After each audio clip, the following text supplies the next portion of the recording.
क से कबूतर, ख से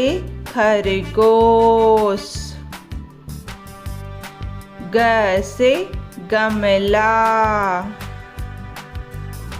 घ से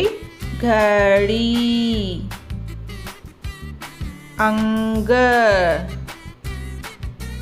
च से चम्मच,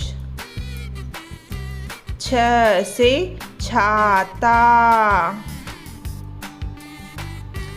ज से जहाज, झ से झंडा, अय्या, ट से टमाटर, ठ से ठठेरा, ड से डमरू, ढ से ढक्कन, अण, त से तरबूज, थ से थर्मस, द से दबात, ध से धनुष, न से नल,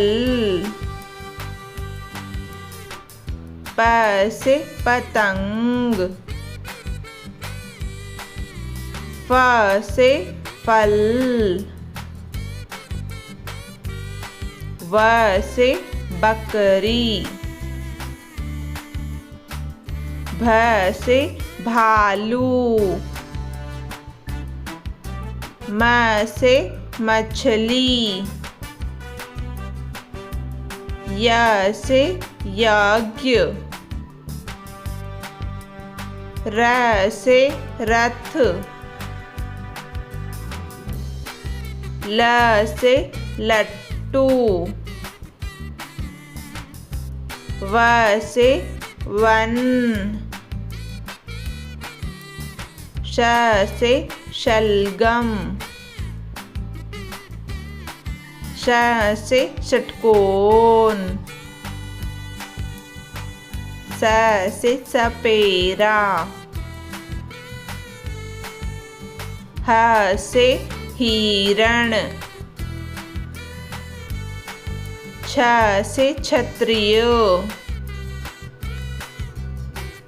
त्र से त्रिशूल, ज्ञ से ज्ञानी।